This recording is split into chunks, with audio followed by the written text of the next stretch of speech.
Hashtag we are not a political channel. Clap it.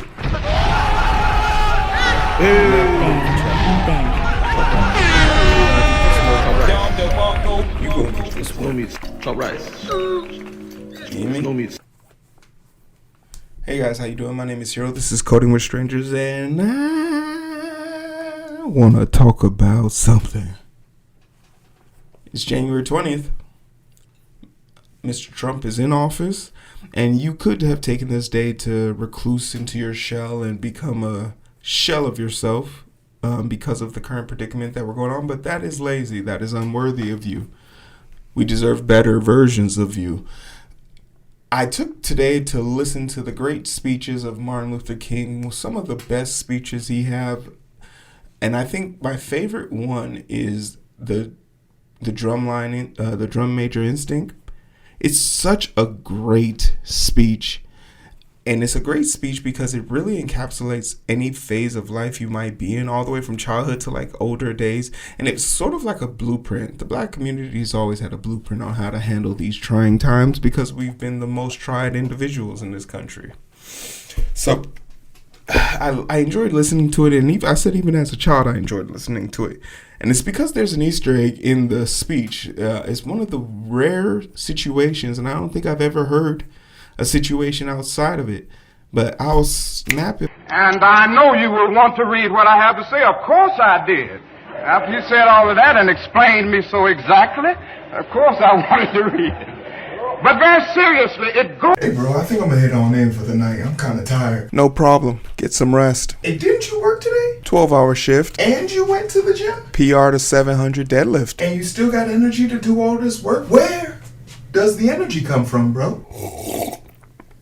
I'm at my best when I have my Zest, baby. Get Zest? The Zest Super Berry Samba Green Tea comes packed with 135 milligrams of caffeine and L-theanine. That's how I stay focused for longer and stronger throughout the day with no crash. It's way better than coffee or any of those sugar-filled energy drinks out there. No GMO, gluten-free, and it won't stain your teeth.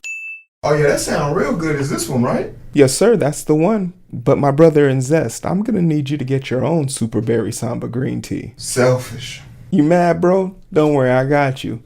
Use my promotional code down below to get 20% off selected items and the subscriptions. That's Coding with Strangers, all one word. Put that in the checkout box and you'll be good to go. Thank you so much to Zest for the sponsorship.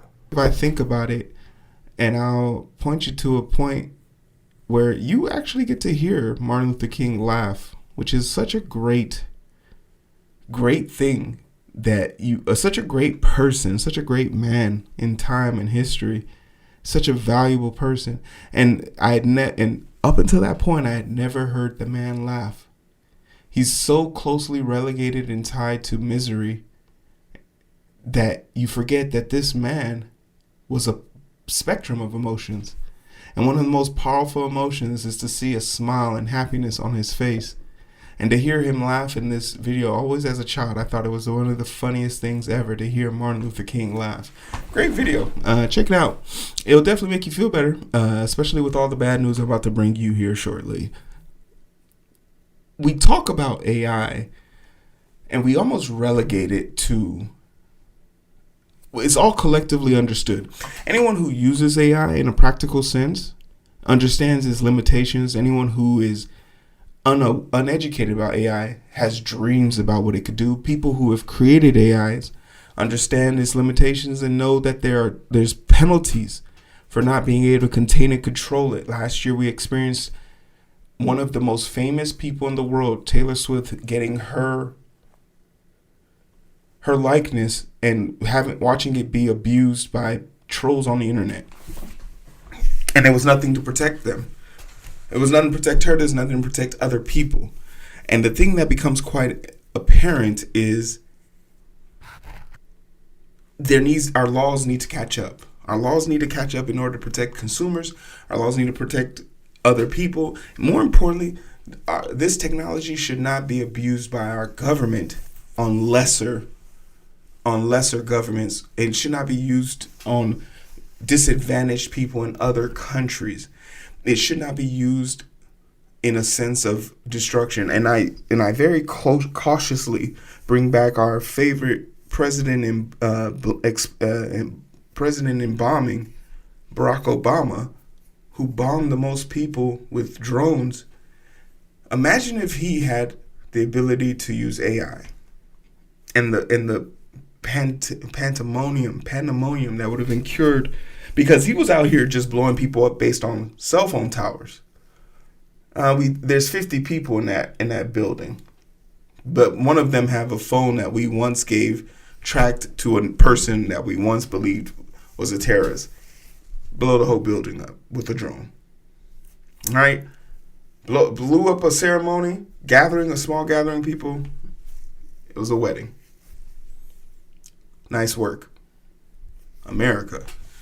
But now we are on the cusp of another situation, and I just don't think we've learned our lesson. So let's see how else we can fuck this up, right? Let's get into it. I got a few articles here. Not political, technical, or tech-facing show. Trump revokes Biden's executive orders on addressing AI risk.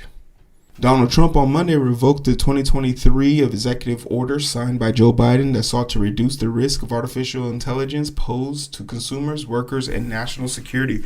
Biden's order required developers of AI systems that pose risk to U.S. national security and economic public health safety to share the results of their safety tests with the U.S. government in line with the Defense Production Act before they were released to the public.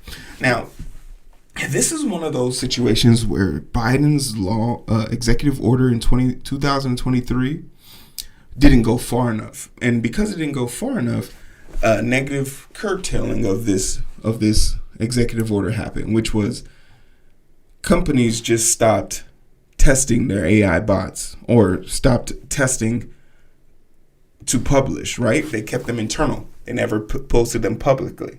And by not testing them with the public, they didn't have to release the results. Furthermore, removing this doesn't really benefit anybody. I could see how you would want to remove this to spite the Biden administration, but if there was really an interest in protecting the public or making sure that the public could do something would be protected from this, the action in question would be to go a little bit further. But because, literally Alphabet, Google, Meta, and OpenAI, basically all three of their CEOs have been caught at Mar-a-Lago in the last month, kissing the ring. It's by no stretch of the imagination why this is being revoked. So that those companies, all who are majorly invested in AI, can start earning something on that. Right? But why is this so important? Why is it so important for us to kind of limit how close these companies with AI capabilities are with the U.S. government? Well, because the Pentagon has AI is speeding up its kill chain. That thing that I was talking about earlier about our beloved Barack Obama, our bomber-in-chief, using spy drones to take out people. Now imagine if those spy drones could work autonomously. They have every face on the FBI wanted list, CIA, national security, and just put it on the border and just see how it targets people.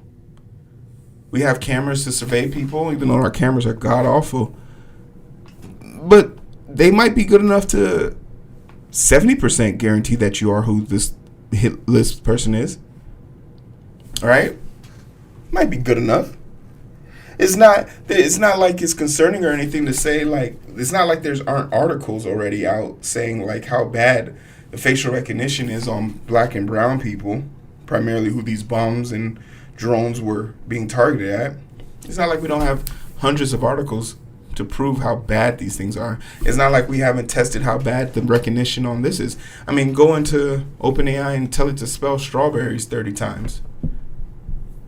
See how many times it misspells it, or actually how many R's are in the strawberries after it spells it. It's not very good. It's not very good, right? But leading AI developers such as OpenAI and Anthropic are threading a delicate needle to sell software to the United States military to make the Pentagon the more efficient without letting their AI kill people. Hey guys, we're just selling you stuff so you don't have to use agents to make phone calls or tough decisions. We don't want these AI bots to be killing people for you yet. Today, their tools are not being used as weapons. That's what they told you. That's what I do not believe that. But AI is giving the Department of Defense a significant advantage in identifying, tracking, and assessing threats. The Pentagon Chief Digital and AI Officer, Dr. Harad Plum, told TechCrunch in a phone interview, "We obviously are increasing the way in which we can speed up the execution of kill chain." Of course they want to do that. But to say it so bluntly, the kill chain refers to the military process of identifying, tracking, and eliminating threats involving complex systems, sensories, platforms, and weapons. Like I said, they're not good at this. The technology, they've tested the technology on small scales. They're not good at this. On subways in New York City, they thought they could make an AI that could identify guns, and it wasn't good at this. Generative AI is proving helpful during the planning and strategizing phases of kill chain, according to Plum. He's lying. There's no way that it's as useful as they think that it is. And if it is useful to them, it's just proving how inadequate the Department of Defense are. And it's kind of important that they're super efficient because we sink the most money into them. The relationship between the Pentagon and AI developers is relatively new. OpenAI, Anthropic, and Meta walked back their usage policies back in 2024 to let the U.S. intelligence and defense agencies use the AI system. However, they still don't allow their AI to harm humans. Yeah, but they're not in charge of that. And it's just crazy that they walked back that, but they shut down this dude who made basically a bot that could target anything he wanted and do it on command, verbal command. And it could track objects. It's crazy that, they say the government isn't allowed to use their bot to kill people. But if he put a real gun on there, he could do it. And he did it with a box of scraps in a cave. So I find it really hard to believe that these companies are saying, hey, don't use our AI as a kill machine. Don't make Skynet. And it all starts with this Oompa Loompa right here. So we're trapped in a vicious cycle of hell, and I don't know if we're ever going to make it out, but that's neither here or there. I think the thing that needs to be apparently clear is that these people are messing with forces that they don't really understand. And secondly, this is their oopsie daisy. Right? Because they're going to do something diabolical. And when it's time to hold them accountable, they're going to say, it wasn't us, it was the AI bot. And there's something really dystopian about knowing that a government purposely invested and tried to make a system of less accountability with the most important thing we value on this earth, life. And the fact that they'll be able to take it with a simple algorithm